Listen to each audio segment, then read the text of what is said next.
Hello and welcome to the Fantasy Front Office. Your host for this evening, ex-pro soccer player and champ manager legend, Mr. Neil Tarrant. Hello. And next up, he's certainly not bland. He's the stat man. It's Mr. Michael Bland. Good evening. And some people call him Desperate Dan. Some people call him a cheap Michael Bublé.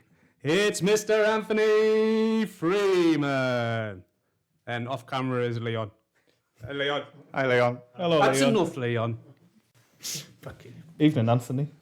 hey, chaps. Well, Week 2. We hope you all enjoyed week 1. 170 views, I think we're on. something like that. So practically trending. So we've shelled out big time since. Got a bit giddy. Got a new background. Not new balls, are they, Neil? Few-year-old. Anything like your other balls are well used. Yeah. Yes. Yeah. And you've also bought your helmet. Yes, brought my helmet for a 40th birthday present off the wife. That was a long time ago. Yeah, a few years ago now. We've so yeah, thank you for joining for episode 2. We're on a roll, yeah. A bit more structured this week, hopefully. Maybe. We'll try. A bit more looking into the camera this week. Yes, I've had some good feedback from people. Took a lot of it on board, so hopefully you'll enjoy this week, Barry. So breaking news. Yes, breaking news. Terry McLaurin, Washington Commanders wide receiver, just signed a new 3-year, $71 million contract. So he'll be back at training camp when that starts and back playing for Washington this year. Have you been picking him up in your... I have sprinkled him in.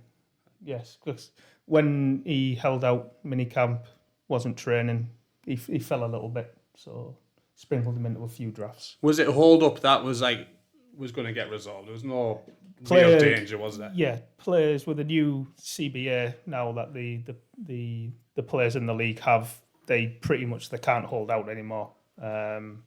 They have to turn up and get a deal done at some point. So that's what's happened with him today. He's got his money, and how do you think you'll fare then? Carson Wentz is probably going to be the best quarterback he's ever played with. Okay. Which tells you how unfortunate he's been so far in his career. He'll do what he'll do, what he normally does. Makes the best out of a bad situation. Whether he can be any better with Carson Wentz throwing in the ball, who knows? But he deserves to be paid. He's a good player in his own right. So well done, Terry. And his agent. Yeah, and his agent. I'm sure he got well paid too. Yeah. Is that it for breaking news? Yes, I have no more breaking news. I've got some breaking news. Oh, hello. Obviously. Not another kid, is it? No more. 5's enough. Breaking news. After the success of episode 1, Blandino decided to stay in the UK for a few more weeks rather than heading back to Brazil. So. Well, it wasn't through choice. There's other reasons behind that. But for whatever reason, I couldn't go back to Brazil just yet. So it's good news for me and Anth and good news for the viewers. Yeah. Definitely. Definitely for the viewers. Also good for my mobile phone data. So, first subject of the week. Well, to be fair, all of the subjects this week are going to be kind of ADP related. So, what's ADP stand for, Mr. Bland? Me? I thought Well, you told him what it was last week, and I presumed he was paying attention, but... for the viewers who don't know. Average draft position, and we'll be using the DraftKings Best Ball ADP to gauge our player takes off and the prices that they're costing in drafts at the moment. But before we start that, we're going to go with NFL head coach and offensive coordinator changes that may have some impact on teams and players, correct? Yeah. Go on then, Andy, do you want to kick us off? Sorry? You going to kick us off? Just let me get my notes. us off. Kick us off. Is that your notes there, is it? I don't have any notes on the head coaches or OCs. You don't? You've done your homework. No. We're going to start on the Vikings, yeah? So everything's gut checked, yeah? Yes. Yeah, okay. Go for the Neil gut So check. Vikings, Kevin O'Connell. Yes, Kevin O'Connell. He's a Sean McVay disciple. He is. Disciple. Disciple. Sean McVay, youngest coach in the NFL, and already has a well-established coaching tree. So he's pretty much God, and God has disciples, doesn't he? So what was he doing at the Rams then? Mr. O'Connell. He was offensive coordinator in name only. Obviously, Sean McVay is the head coach and OC. Kevin O'Connell was in name only. But like Zach Taylor before him, who's now at the Bengals, he wasn't there with his ears and eyes closed. And he took a lot of it on board, what McVay was doing. And now he's going to Minnesota for the Vikings, who largely under Mike Zimmer, they ran 11 personnel, so 3 wide receivers on the field at the lowest rate for the last 2 or 3 years. And part of Sean McVay and Zach Taylor after him, they run pretty much all 11 personnel, all 3 wide receivers. So there's going to be 3 wide receivers on the field all at one time, which leads us into one of our favourite sleepers, I think, at the moment, is KJ Osborne, who produced in a small sample last year, especially when Adam Thielen was out.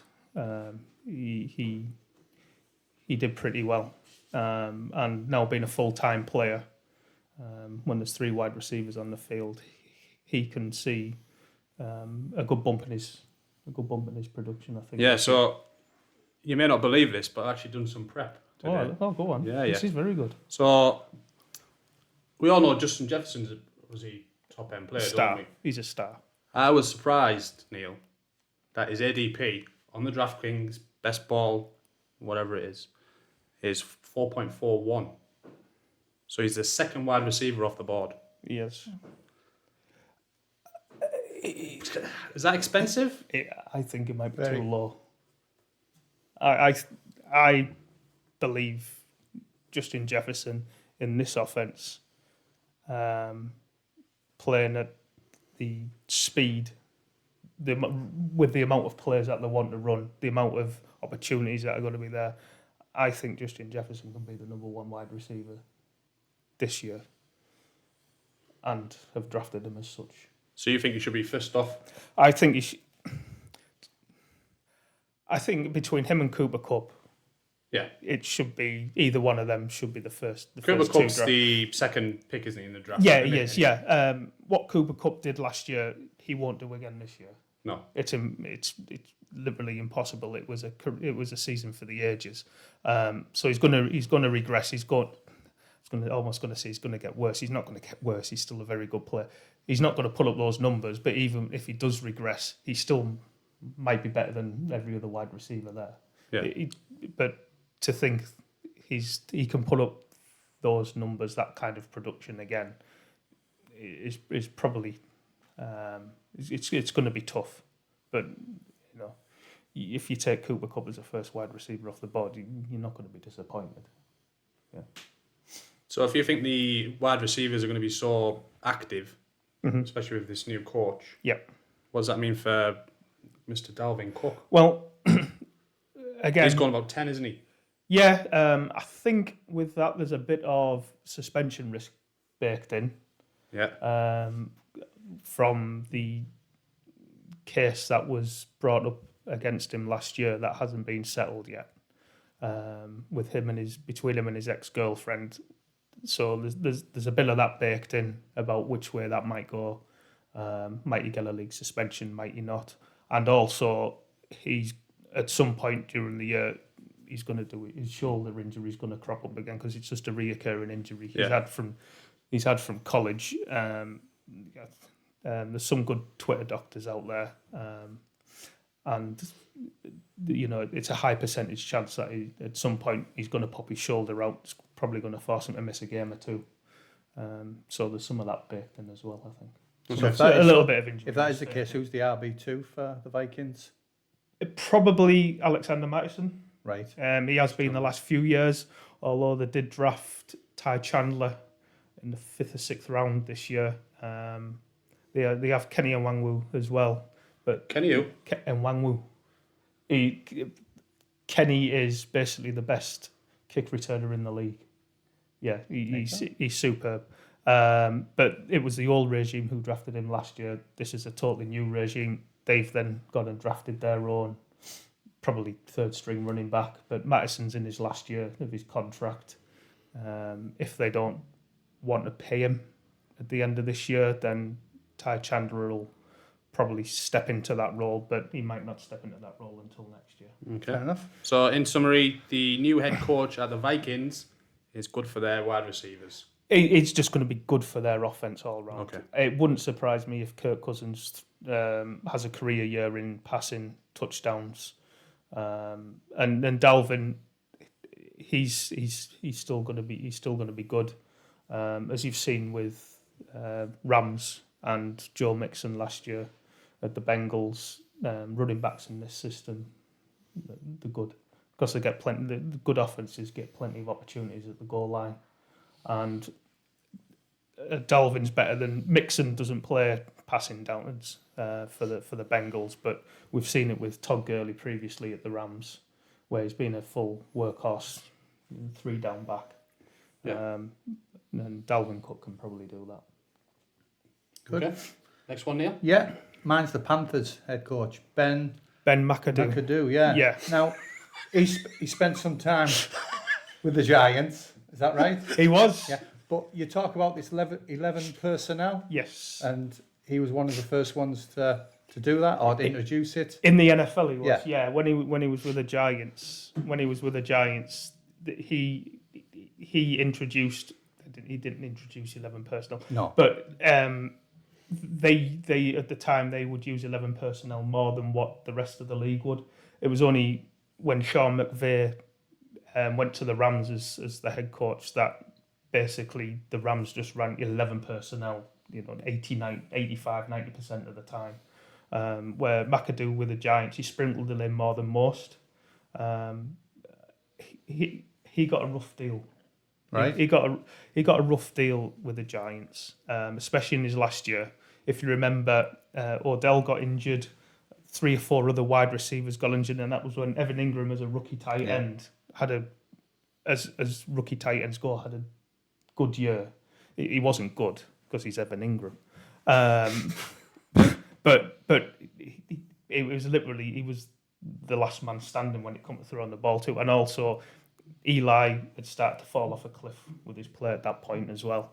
And Ben McAdoo was head coach at the time, and he benched Eli Manning for Geno Smith to the wrath of the New York media, and he pretty much signed his own death warrant at that point. I mean, he probably already knew that he was a dead man walking anyway, and he thought, "Oh, what the fuck?" Yeah, fuck off. Yeah. I like his style. Yeah.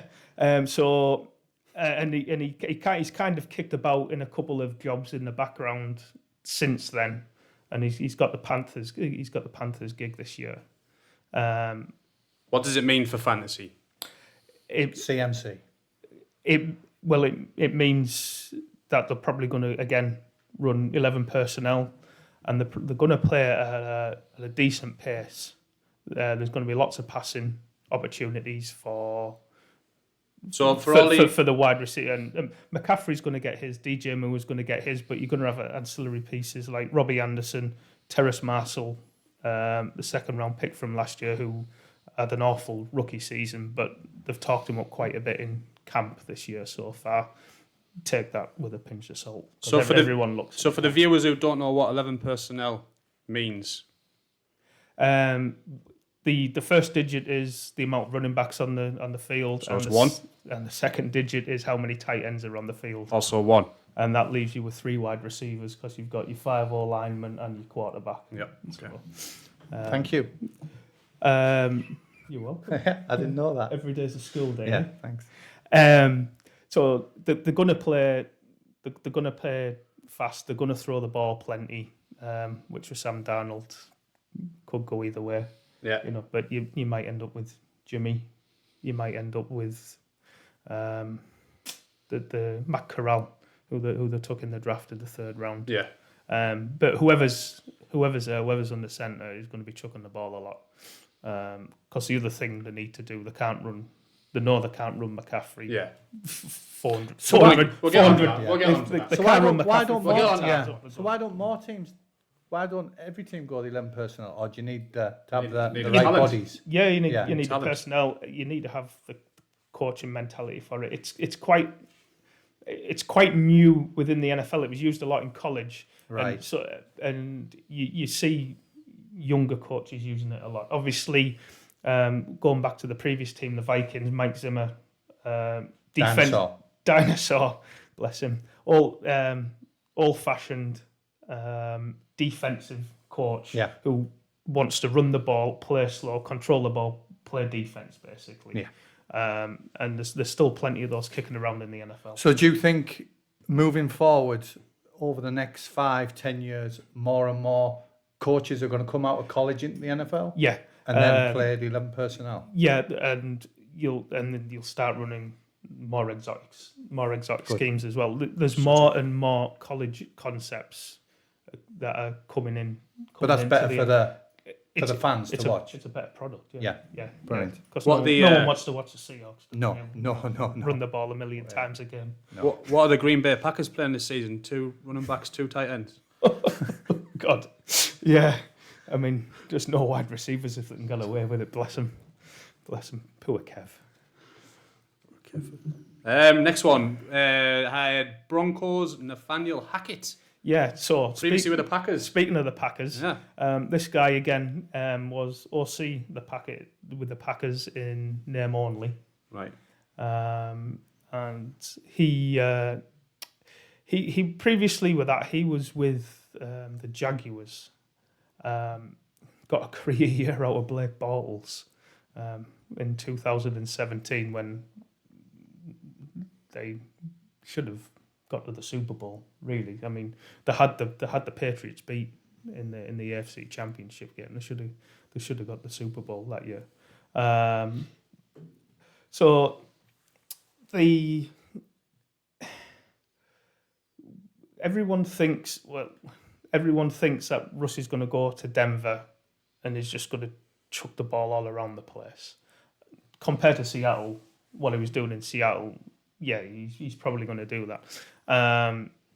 But Hackett, all his times even at Green Bay, although he wasn't the OC there under Matt LaFleur, the Packers, they play slow, they run the ball quite a bit, but they have Rodgers to take shots and execute shots when he needs to. And the Broncos could play that same kind of system as well, but there's still going to be enough to go around, but they're not going to be on the same level as Mahomes, Josh Allen, Tom Brady, where he's going to be throwing the ball 600, 650 times a year. I don't think that's what Hackett wants to do. Okay. They can play balanced, basically. They've got a good defense, they've got a good running game, and they've got a good quarterback who can execute all the throws. Depending on how the game goes. Exactly. Yeah. Obviously, they're playing the best division. They're playing the best division in the league, the AFC West. So they've got 2 games against the Chiefs, 2 games against the Chargers, and 2 games against the Raiders every year. So there's going to be plenty of those games where they're just going to have to throw the ball just to keep up. Yeah. Yeah, but in an ideal scenario, they'll want to play balanced. And in terms for the fantasy pickers, obviously we touched on Judy last week. Yeah. Obviously there've been no updates since. No. So who's their running back? Javonte Williams.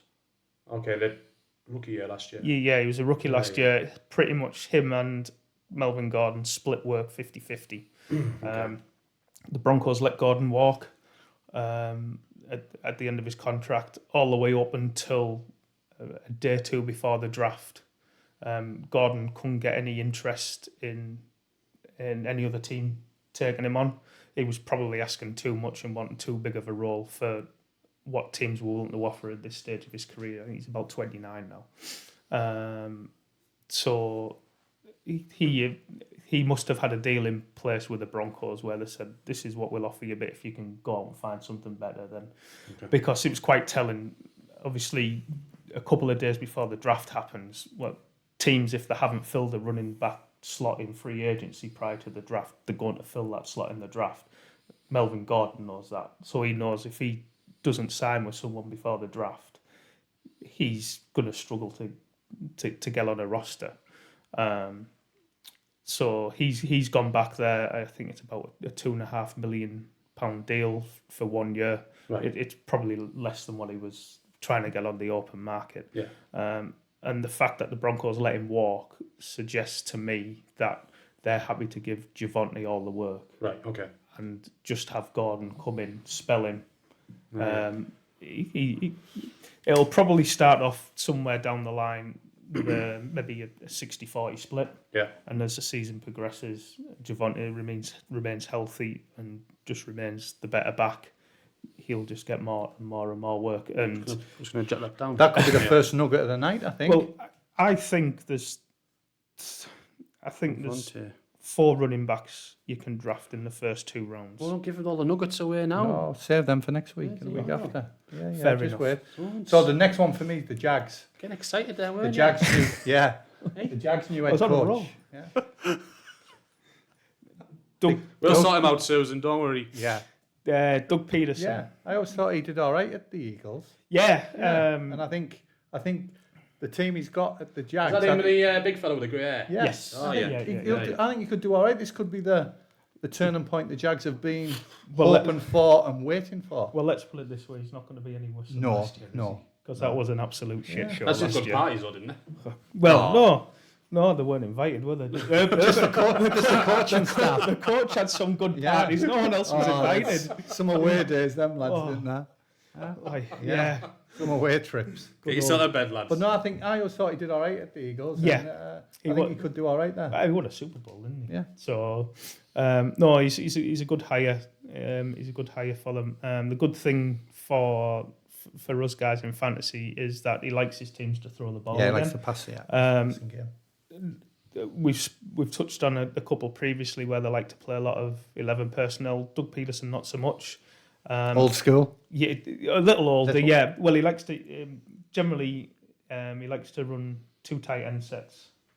So 12 personnel, so 2 wide receivers on the field, which is grand for the Jags in what they're wanting to do.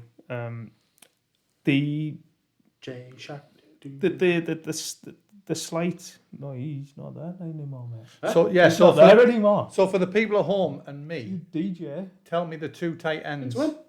He's gone to the Lions. Yeah, I knew that.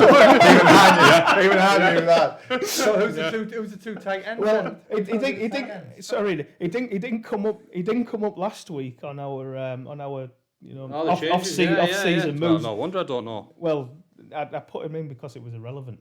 Well, I just like his name. Yeah. The 2 tight ends are the aforementioned Evan Ingram. Yeah. Yeah, he's gone there on a 1-year deal. He's gone there on a 1-year deal. Did you know that? I didn't know that. He's about finished, but isn't he? Finish? Is he finished? I don't know. He's still young, isn't he? For tight ends. And who's the other one? Yeah. Dan Arnold, who was there last year.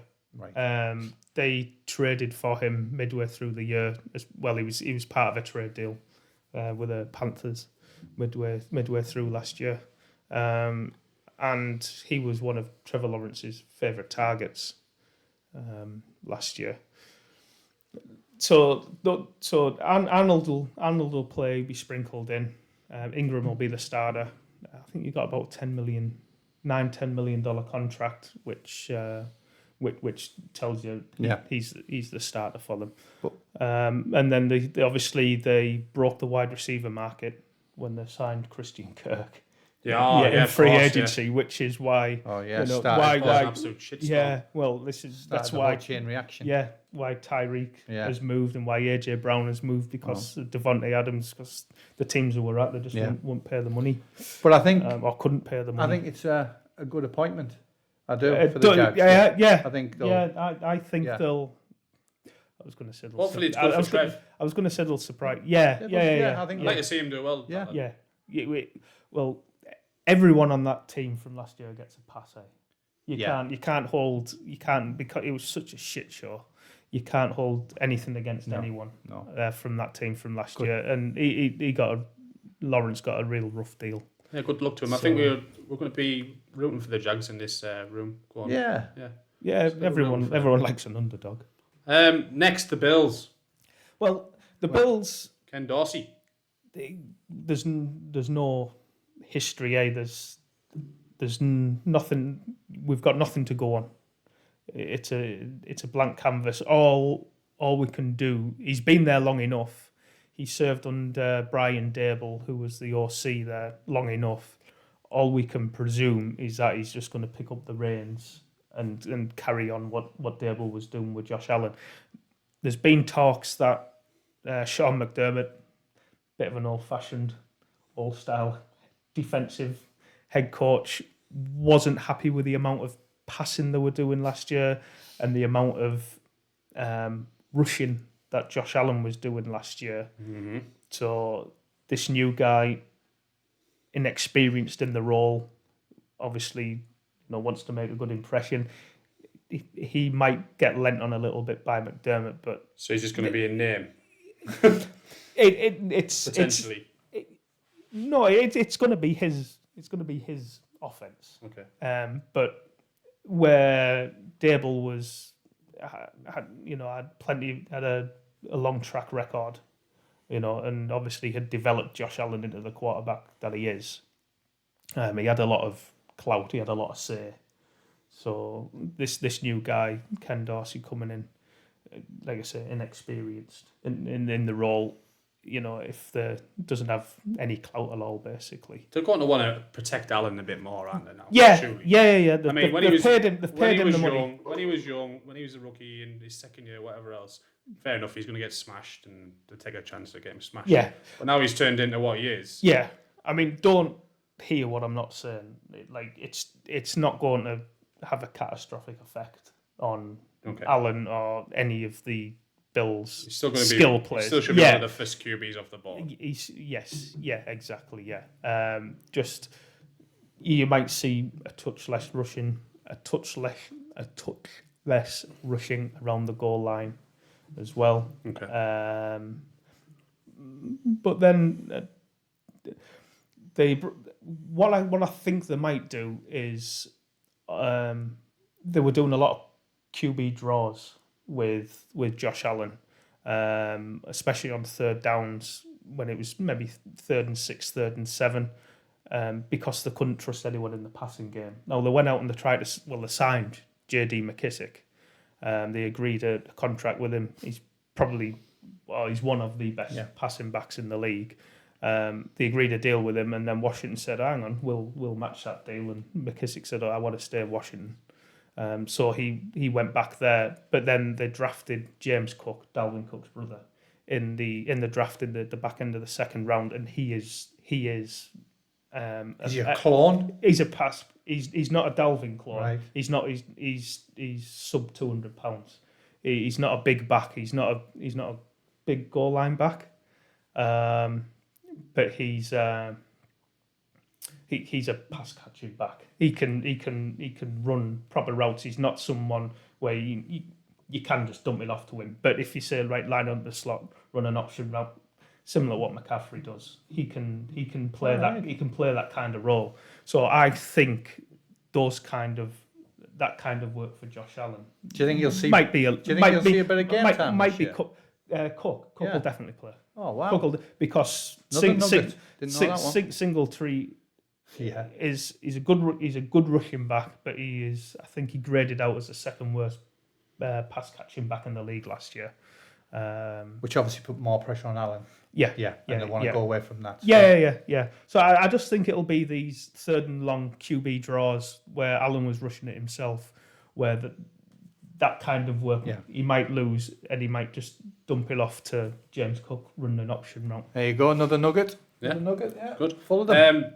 So I think we'll jump to the Giants, and that'll take us back into our next segment. I know we've got a few more, but we're about halfway in. Yeah. 30 minutes in there, so. Okay. So Brian Dable? Yeah, Brian Dable. So we just spoke about the Bills. He's credited with the development of Josh Allen. yeah.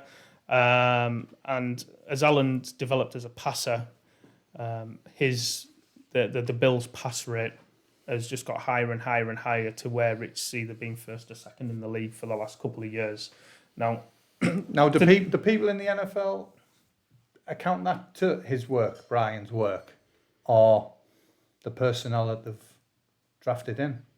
yeah, he's seen as being one of the main protagonists. Yeah?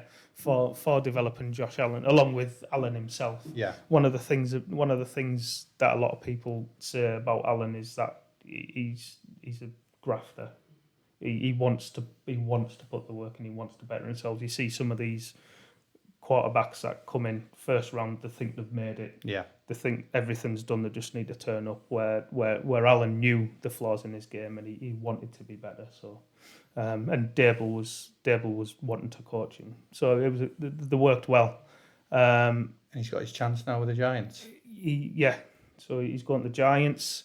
I don't expect Daniel Jones to turn into Josh Allen. Yeah. But the similarities within the games, to an extent, Allen's obviously a mobile quarterback. Yeah. Daniel Jones is a mobile quarterback.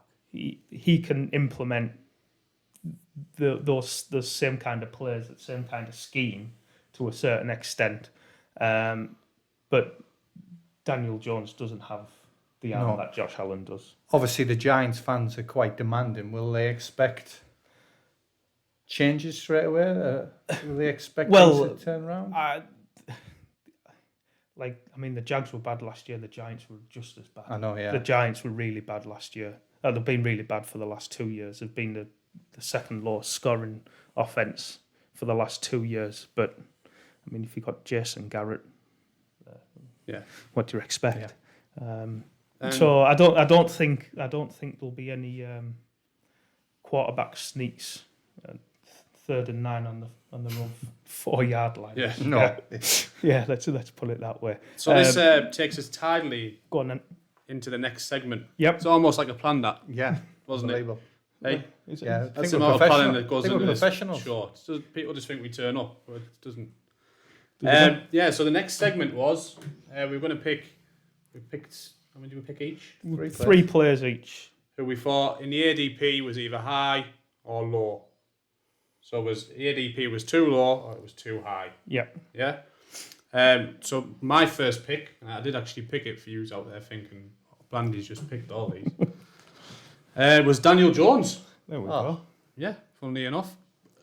One, because I've seen the notes on the coach change, because it's like, I think I wrote down it was so Jason Garrett, Freddie Kitchens to Brian Dable.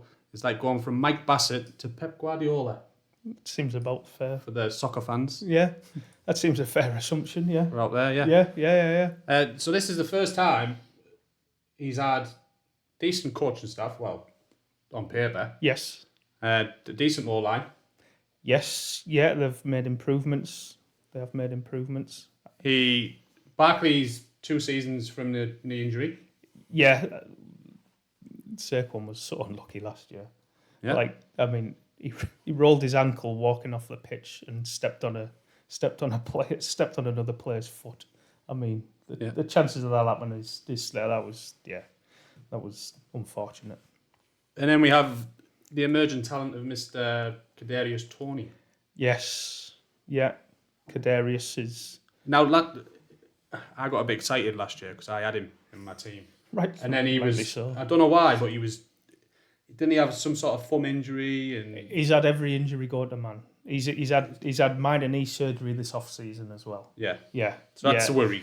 Yeah, and he might also be a loose cannon Yeah. off the field as well. Yeah. But by God, he looked good. Yeah. Yeah, he looked really good. Usually, them types of players do have certain issues going on. off Yeah, the field, don't Bit they? of baggage For with some them. reason. Yeah, a bit of baggage. Yeah, we do, yeah. Yeah. Divas and all that. But Daniel Jones was ADP was or is, according to that DraftKings that we've looked at, is 158.55, so 159. Yeah, he's very cheap. Cheap. That's it, He's cheap. He's going in a range around Zach Wilson, Carson Wentz, around those kind of players. And where his floor is probably the same as those guys. Yeah. I think his ceiling under this new coaching regime, he's probably a bit higher than that. I agree with you. For people who like me, who always try and take like a cheap quarterback, so from last year I took Mahomes, I think, and You wish you took a cheap one. He's certainly on my shot list this year. Yeah. And I like Barkley this year as well. Yeah.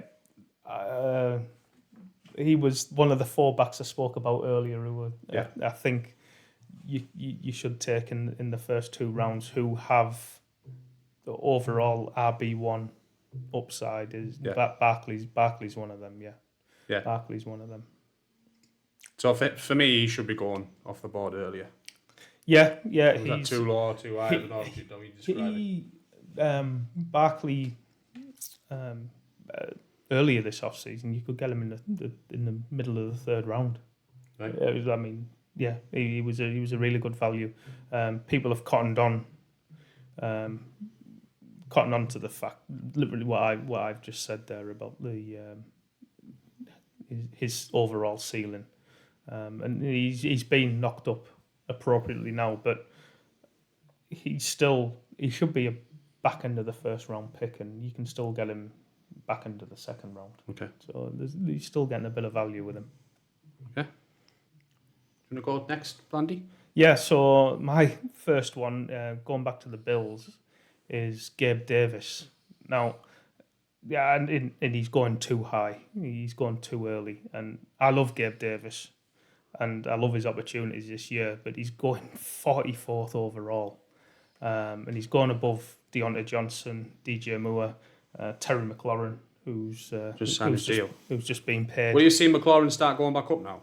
I think so. I think he'll move up a few spots. Yeah. Like Davis, he's a good player. Good for a 5th round pick out of a small school. He had a really good college prospect profile, and he got on the field as a 5th round pick as a rookie, which is very, very hard to do.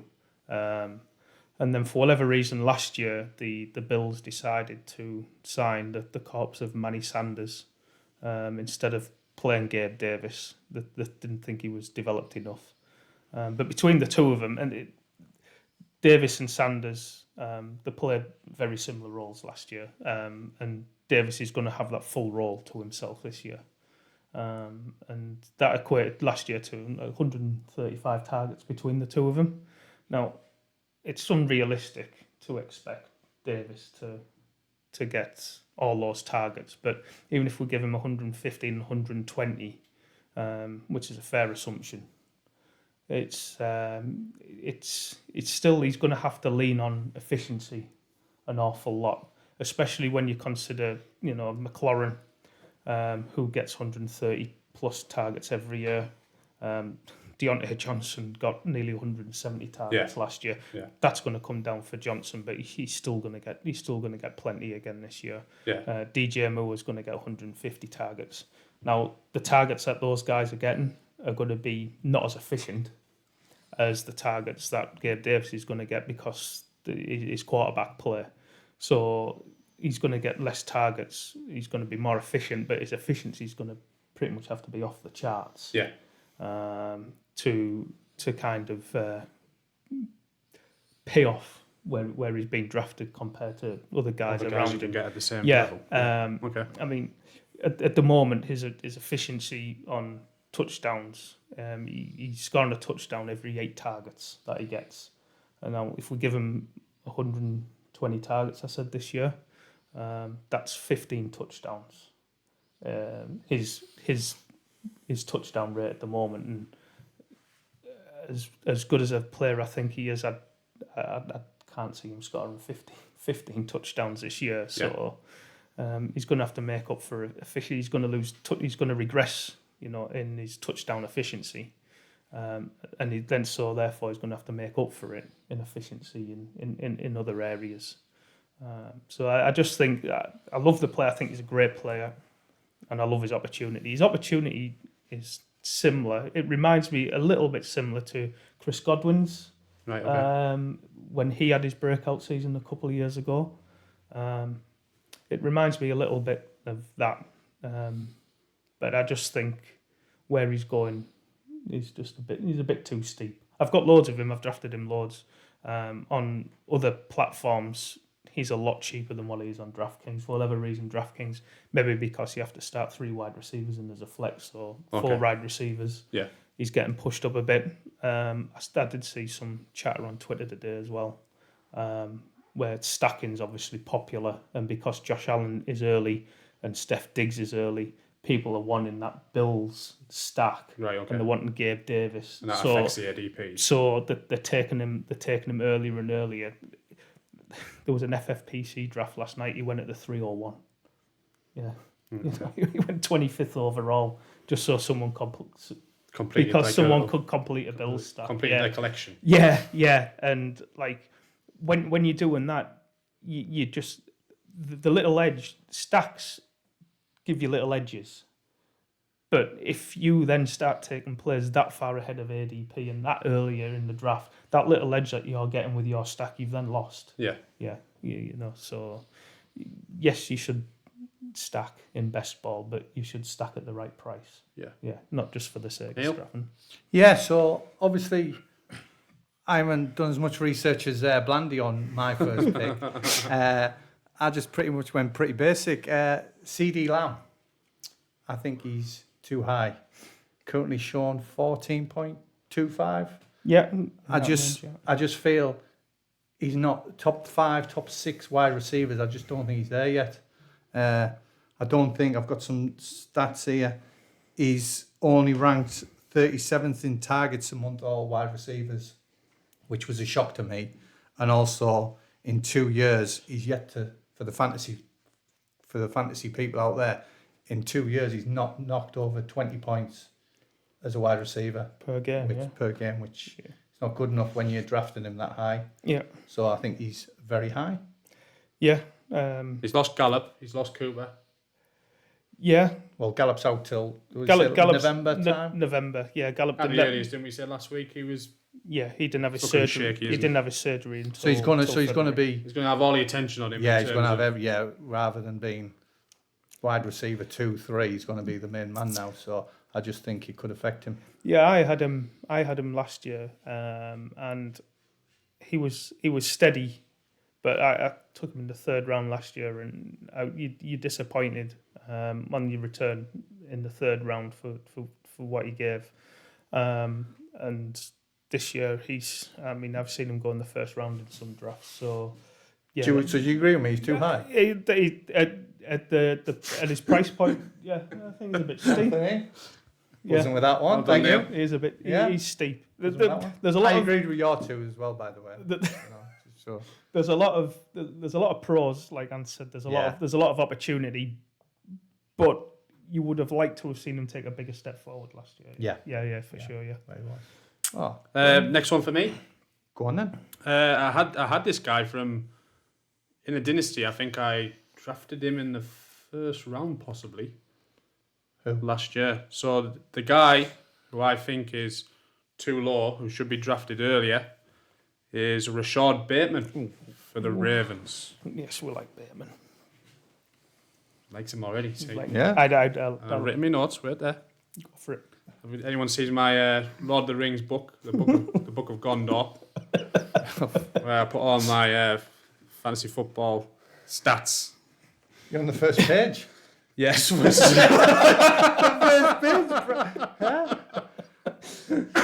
Thank you, Matthew. Matthew got me this as a gift. Shout out to Matthew. Yeah, cheers, mate. Yeah, so obvious. Hollywood Brown's gone. I think he had 25% share or close to it, and them targets are going to have to be taken by someone. And they haven't drafted anyone, I don't think. No, they didn't. No. He's last season he seemed. I mean, again, I had him, and I just remember he was injured quite a bit and couldn't really get going in his rookie year. Obviously, Hollywood was still there, and so I'm kind of letting him off for that last season. It looks like they seem to trust him to trade Hollywood away. Yeah. I think he's gone too late. Yeah, you can certainly make a case for him, that's for sure. It's him, Mark Andrews. Yeah. And that's it in the passing game. The second wide receiver on the depth chart at the moment, Devin Duvernay, he's a Pro Bowl punt returner. Yeah. But he's the second way. He's the next man up. So yeah. The case for Bateman is easy to make. They're not going to throw as much as they did last year, I don't think. All the moves to trading Hollywood, drafting another running back. So they're going to be run heavy. Drafted 2 or 3 tight ends, but Hollywood has still had success in that in that role, in that offense. He might turn out to be one of them players that you might have a dud one week and then next week he scores you 30 points. He's a better in best ball candidate, definitely, because he could give you a couple of duds and then have a couple of bloke games. Yeah. And the good thing about best ball is you don't have to predict those. You don't have to predict when they're going to be, like you do in normal redraft leagues. Yeah. You just draft him, put him out there, and then when he blows up, he goes in your lineup automatically. Okay. What do you, mate? So my next one, too low. It's going to be controversial. Is Trey Lance is going too low. And basically Trey Lance is going too low because he's just a running machine. He is Forrest Gump on steroids. Basically he's Jalen Hurts, but Jalen Hurts is going as a QB6 and 65th overall, and Trey Lance is going as a QB12, 96 overall. The two of them are very, very similar in profile. Neither of them are great passers of the ball, but the pair of them are, they will run 130, 140, 150 times. Just last year on his few games played, Trey Lance, on scrambles and scrambles on dropbacks and design runs, if you extrapolate what he did in those couple of starts over 17 games, you get over 200 rushing attempts, which is insane. Yeah. Because QBs, athletic QBs like him, like Lance, like Lamar, they always have good rushing efficiency as well. So you can peg him in at 5 yards a rush. You have 200 dropbacks, 5 yards a rush. That's 1,000 rushing yards season. Yeah. And that's without throwing a ball. He's not going to rush 200 times. But let's say rushes, let's not 25% off. Let's say rushes 150 times at 5 yards a pop. That's still 750 yards. Yeah. Touchdowns, rushing touchdowns, 6 or 8. My concern is, so obviously we've barely seen him in the first year. We've seen him twice, I think. Yeah, he made 2 starts. Yeah. Did he play against the Jags, one of them? Texans and Cardinals. Yeah. The Cardinals was earlier in the year. Texans was later in the year. Against Texans in the first half, he was horrendous. In the second half, he was. Yeah, he got it back. He was pretty good, actually. Yeah, he was pretty good. But regardless, he can run. He still scored. I think against the Cardinals, he put up 18 points, something like that. Didn't score a touchdown. He got stuffed. He got stuffed on the goal line, actually, in that game. So if that goes the other way and he goes over, that's over 20 points. You know, and he was bad. So from a fantasy point of view, it doesn't have to be good. Yeah, Jalen Hurts isn't a great. No, but he He scores your isn't a points. great quarterback. Yeah. It's one of those ones where, don't watch the game. Yeah. Just wait for the points Just to for the land. points, yeah. You just So from just a wait for the fantasy- points to land. Well, land my in your concern, lineup. my concern is, so Trey Lance, when you look at his college career, right? Yeah. And I've looked at it. In- It surprised you. in There's, detail. there's not a lot to look at. No, Yeah. he's been playing against absolute muck Yeah. for the majority of his games in college. Yeah. So you might Yeah. say he can run round, but you can run round against the Canaries on five yeah. aside on a Wednesday. But that's what I'm Like saying. he's still playing pro, Yeah. Yeah. and that's the level he's been playing against. You know, he's had two games last season, and fair enough. One of them, one half was okay. If I'm the other team this year, I'm thinking, right, I'm going to absolutely spear that lad, and how good is his protection going to be when he's running? Very good.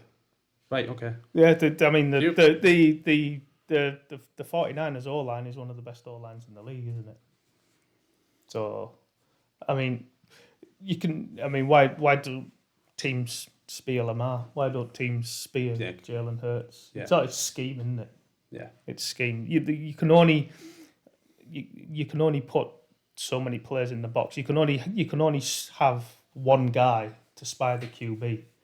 You know, Lance is athletic. I just think that Like, I just think teams are starting to cotton onto this Russian. type of player now. What, Yeah. the Russian quarterback? Yeah, since obviously Lamar. Well, obviously it's been previous before Lamar. yeah. Lamar mainly. Oh, he smashed it, didn't he? Yeah. That's Yeah. I just think these teams have got an answer to him now, and that's the only concern I have over that. Yeah. I But mean, but at QB 12, yeah, all those considered, he's still too cheap. yeah. And he's still- definitely going to be the starter for the Niners. Without a doubt. He still goes before Aaron Rodgers. Without. I mean, you can make a case. He's going to run about. You're more mobile than Aaron Rodgers. I don't know about that. Yeah. Yeah, okay. I mean, Yeah. the Packers tried to help Rodgers by drafting him an unproductive wide receiver. To be honest, you know what? I was thinking about putting Rodgers in as going too late. Yeah.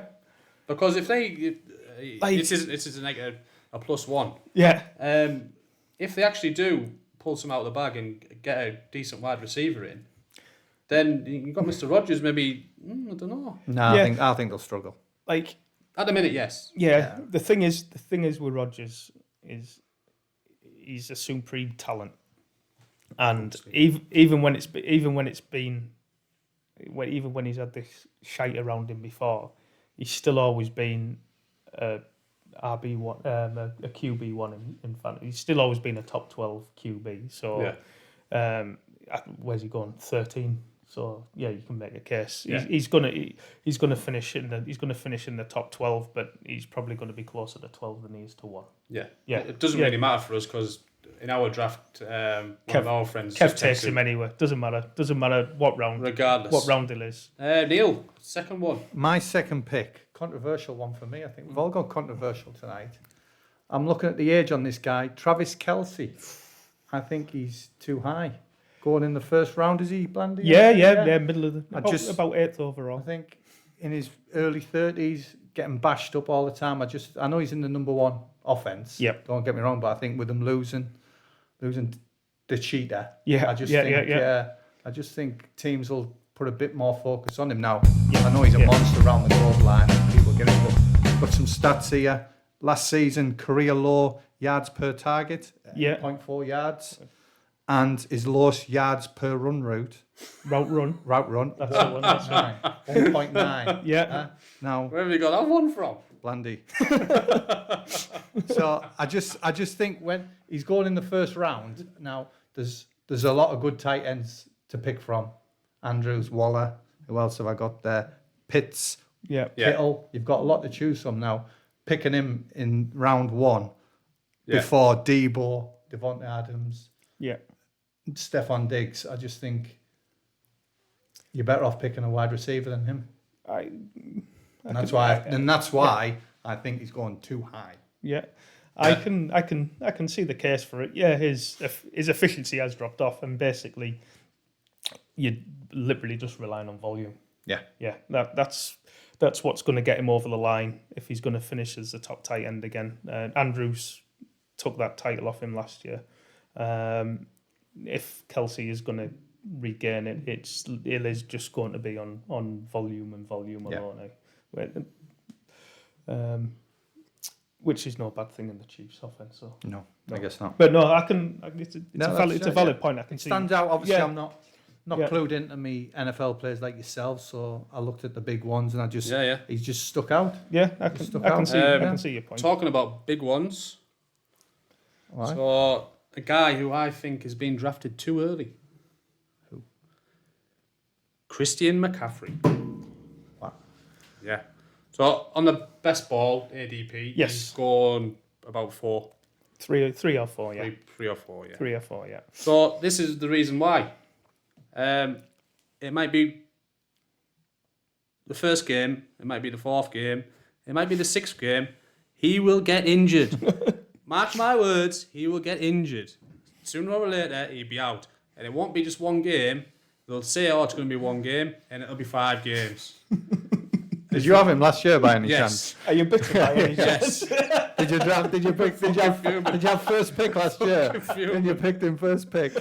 Honestly, the Panthers as well, they don't tell you the correct information. So all year, you're waiting for him to come back, and he never comes back. It's happened twice now. It's happened once to me, never again. It's happened twice.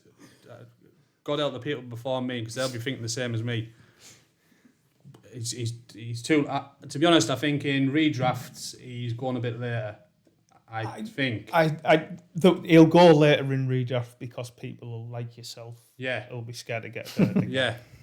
But also the Panthers O-line has been absolute trash. Yeah. And I know they've made some additions. They've added players. They need They them need to a gel. They need to hit the ground running. Yeah, they need a gel. Yeah. Pardon the pun.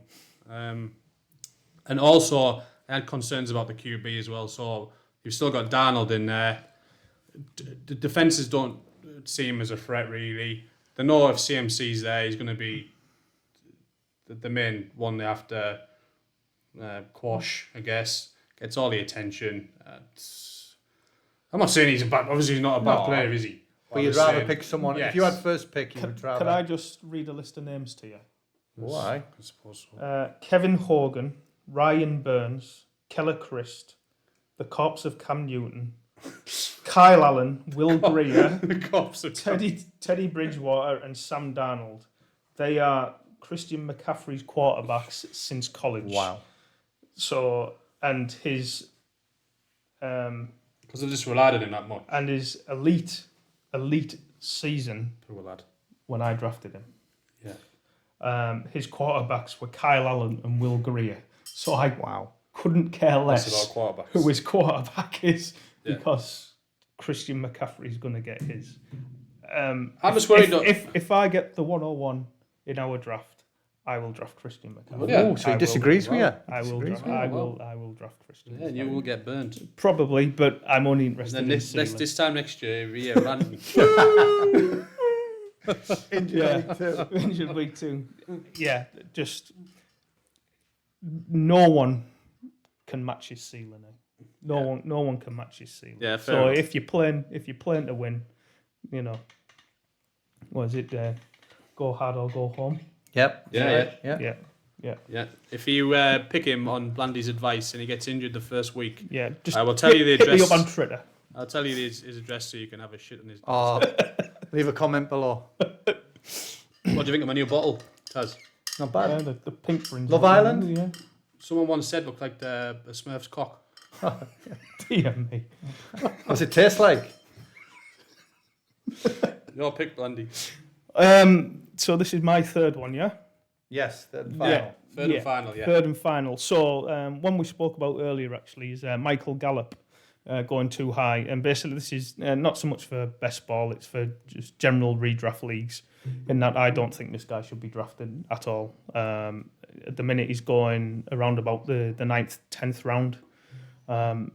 Gallup didn't have his ACL surgery until February. So that's a 9-month rehab from that injury.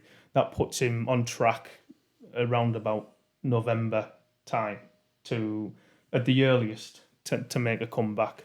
Now, Gallup's a good player.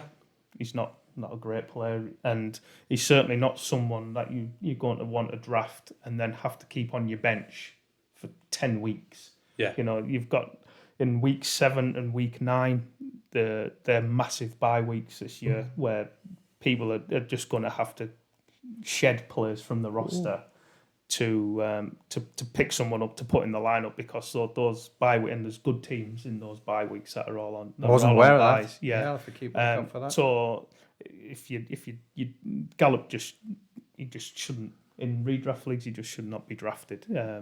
You know, if you want to pick him up, you know, pick him up in week 9 or something like that. Stash him on your bench at that point. But I don't think he's that good of a talent to warrant being drafted. No, warrant a bench spot. I had him last year now. I picked him based on previous seasons, and I stayed with him, kept him, and I had to drop him at some point.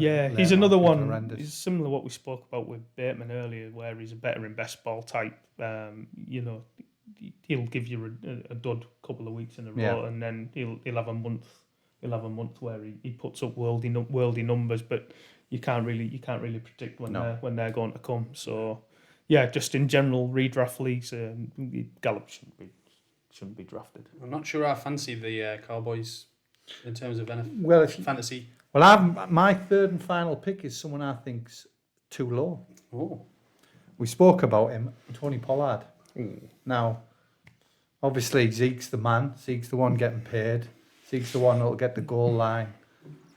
For better, chances, for worse, yeah. For better, But I just think Tony Pollard, like with Gallup not being there, Cooper leaving, I just think Pollard this year is going to get more of a dual threat role. Yeah, and I think he's capable of doing that. Yeah, they spoke about that as well, haven't they? Yeah, and I think he's definitely one for people at home to maybe think of taking. Because he's getting drafted next to your mate Cordero Patterson, isn't he?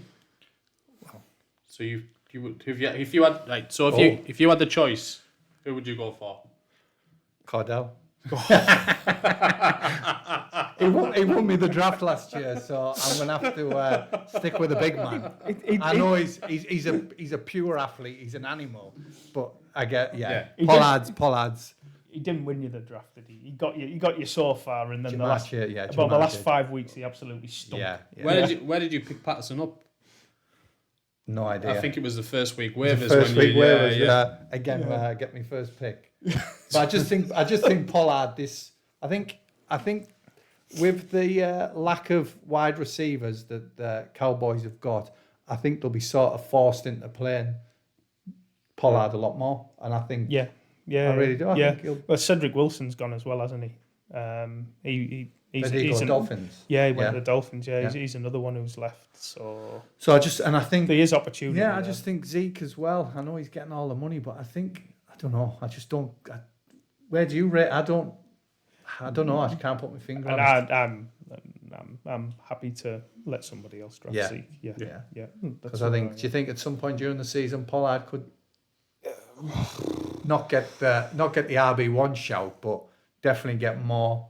Yeah, I productivity. I think he could eat more into Zeke's role outside of the red zone. Goal line threat. Yeah, goal line is always going to be Zeke, so he's always going to have that in his bag. But yeah, I could see Pollard getting. So you think Pollard's too low? So you're going to agree with all three of my picks tonight? Yeah, don't mind that. Too low. I don't know if he's too low. He's definitely priced about right. Yeah. To say, can I say he's too low? Slightly. Just say slightly. Maybe one spot. That's right. I'll say that's slightly too low. I'm happy with that. Thank you. Yes, that's it for that segment. We either end it here, about an hour in, grand, or we do the ADP traps. Or do we push that back to next week? Next week. What do you think? We can do the ADP traps now because they're pretty quick to go over. Yeah. You're going to edit this bit out, Leon, because I don't have them. Where are they? They're near. Oh. Just leave it in. Fine. I mean, no one's made it this far. Our I average, thought your mum said she watches them all. our average viewing time is about 10 minutes. Oh, right. Well, myself just... Chris Godwin. We started the segment now. We started the segment. Yeah. Right, so this segment is... I have to explain what the bloody traps know. are, man. Well, Some people here will I don't go even on know board what they about. are. It's So- basically a well-established name: Chris Godwin, Michael Thomas, DeAndre Hopkins, three that we're going to speak about. That people are going to see them where they look to be an extreme value. Yeah. And if they haven't been keeping up with off-season news, They'll get sucked into they picking might them. get sort of, Yes. well, I know this guy. This guy's a good player. Yes. But there's reasons why. So the three names are Godwin, Thomas, and Hopkins. Godwin, it's looking likely and likelier that he's going to start the season on the PUP, which will mean he'll miss the first 4 games minimum. Can you explain what the PUP is? Physically unable to perform. Basically, he can't pass a medical. Thank you. So that's going to leave him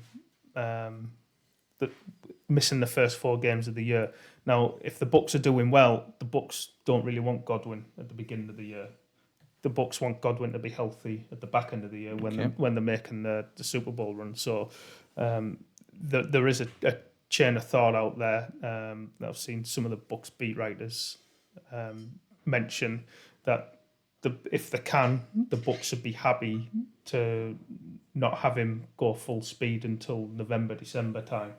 Now, if you're taking someone in the 5th or 6th round, similar to what we mentioned about Gallup, Godwin's a much better player than Gallup, and when he gets back, he's going to slot straight back into that wide receiver 1 role in the Bucks offense. But you might be holding on to him for a lot longer than what you actually realise, like you mentioned about the bye weeks as well. You're going to go through 2 bye weeks, and you might not get what you think you're getting out of him. Michael Thomas, I mean, will he play again? We touched on him last week. I'm not sold on Michael Thomas. 78.6, Michael Thomas. Yeah. 77, 78. He's just falling and falling. Yeah. I think earlier in the draft season he was in the 30s and then the 40, and he's just people are cottoning on more and more now. Yeah. So if you've got Michael Thomas in Dynasty, and you've got people who aren't paying attention in your league, maybe try and get rid. Yeah, even if you think you're underselling yourself. So I'm guessing he's still with the Saints. He's still with the Saints. What's coming out of the Saints? He's still what they're saying. They don't give a lot away. Right. The Saints don't give a lot away. Is he training? Is he in camp? No. He wasn't at mini. He was in the facility at mini camp, but he didn't partake in anything. It's 2 years now since his ankle injury. I think maybe longer. What a shame. Yeah. Isn't it? Yeah. Oh, yeah. Absolutely. But there was a lot of last year there was a lot of unrest between himself and the Saints about how his ankle injury was handled, because I remember reading that, yeah. He did it off his own back without telling the Saints what was going on. The information that they were given was different to what was actually going on. So there was a lot of unrest between the two of them. This year they've restructured his contract, so he's locked in to being a Saints player this year, or being on the roster. But I don't think he'll. But they must know something, because to keep him on the roster to restructure and pay him, why would you do that?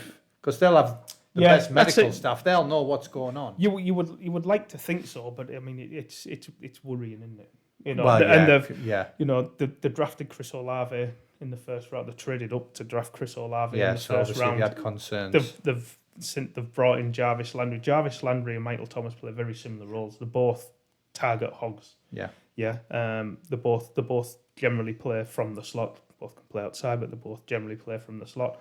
So that move, along with Thomas being a no-show in training, suggests to me that there's still something. And like I said, last week, that Twitter video that he put out of him jumping on a box and still not being stable, totally stable on his ankle when he was doing it is not ideal 2 years after.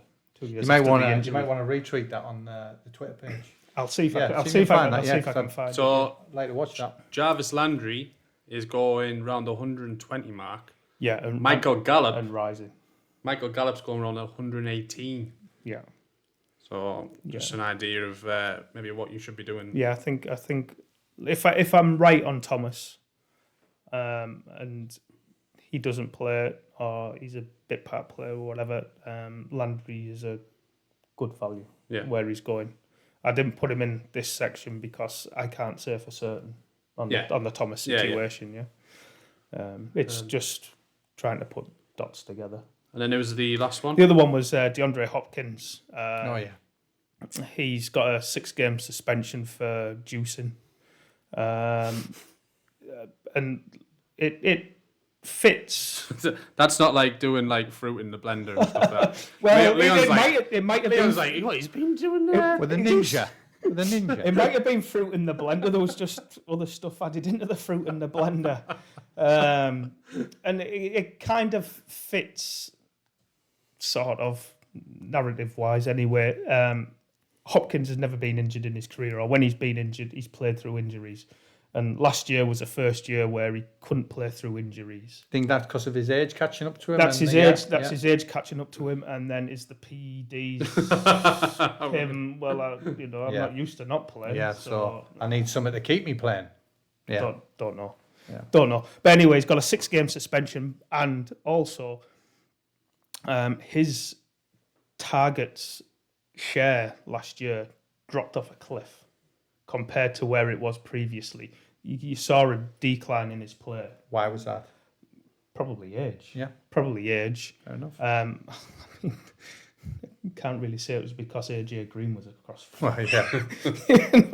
If AJ Green's taking targets away from you, then PEDs aren't going to do anything for you. No. And it was basically touchdown production that kept his fantasy numbers afloat. So we saw a drop off in his play. He's got a 6-game suspension. He's another year older. He's missed games last year for the first time in his career through injury, which he's never done before. And you see it with these kind of wide receivers. When they do start getting injured, these injuries then start becoming more frequent. And unfortunately, he might just be at that age cliff now. And, people think that he's going to come back after 6 games and he's going to be the wide receiver one in this offense. Yeah. They've traded the first round pick to get Marquise Brown, who played with Kyler Murray in college. Those two have already got a rapport together. Yeah. From the college days. Hollywood was in Arizona at the draft when the trade was announced. He was already there. That trade apparently, good chemistry. That trade had been agreed well in advance apparently. I don't think he comes back into this team and automatically becomes the wide receiver. I think he then fits into that AJ Green role and AJ Green goes off to the retirement. Might be someone you might pick up in the bye weeks. Those 2 random bye weeks when you need players. Yeah. You might have to pick Hopkins up for a week. Put it like, if someone drafts him, unbeknown what's happening, there's a good chance he gets dropped before his suspension comes back. Yeah. And then he might be there, and you might be able to pick him up off waivers. And if I'm wrong and he does go back the wide receiver one, happy days. Yeah. But he's not for me. No, he's not for me. I like that. That was good. That. Thank you. I learned a lot. Yeah. Good. So that's it for this week. Thanks to Leon behind the scenes. Cheers, Leon. Cheers, Leon. Cheers, mate. Thanks for everyone for tuning in. And please remember to like and subscribe. Yeah. That's it. See you next time. Peace out. Ciao, ciao.